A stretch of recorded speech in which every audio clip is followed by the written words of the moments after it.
महिला बीडीओ को बीजेपी नेता आक्रमण।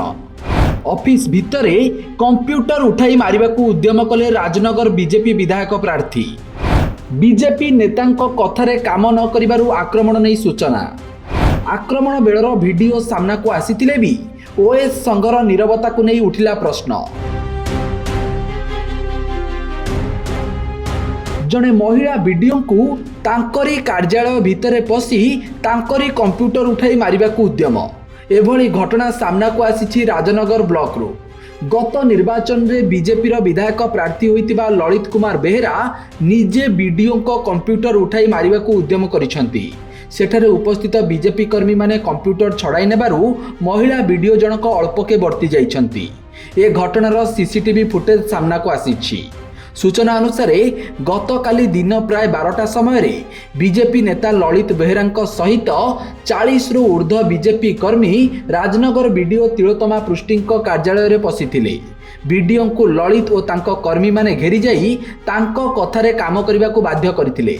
हेले सरकार को नियम अनुसार काम हेबो बोली बीडीओ महोदय कहिबा परे बीजेपी कर्मी माने उत्क्षिप्त होई बचसा करथिले। एही समय रे बीजेपी नेता ललित बेहेरा बीडीओ को टेबुल उपरे थिबा कंप्यूटर उठाई तांको आक्रमण उद्यम करथिले। कर्मी माने धरि देबारु अल्पके बर्ती थिले बीडीओ। या परे तांको कथारे काम न कले आगकू परिस्थिति भयंकर हेबो बोली धमक देइथिबा सूचना मिलिछि। एही समस्त दृश्य सीसीटीवी रे कैद होइछि। बीडीओ ए पूरा घटना नै जिल्लापाल को अवगत कराइथिबा जणा पड़िछि। महिला बीडीओ को आक्रमण घटना एबे सबु महल रे उद्वेग सृष्टि करिछि। ए नहीं किंतु थाना रे एपर्यंत एफआईआर होई नाही। सेपटे पूरा घटनार सीसीटीवी फुटेज सामना को आसीबा परे भी ओएस संघ किंतु पूरा चुप। भुवनेश्वर बीएमसी कार्यालय रे जने अधिकारी को बीजेपी नेता जगन्नाथ प्रधान को किछि समर्थक माड़ मारिबा घटना रे जगन्नाथ प्रधान को गिरफ दाबी करी पूरा राज्यव्यापी सरकारी काम को ठप कर देइथिला एही संघ। जगन्नाथ से स्थान रे उपस्थित नथिले भी संघ आगरे सरकार को मुंड नुआइबा को पड़िथिला। आ जगन्नाथ प्रधान गिरफ मध्य होइथिले।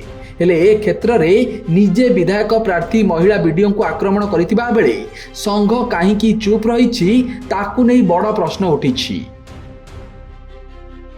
Bureau report Satyapath news.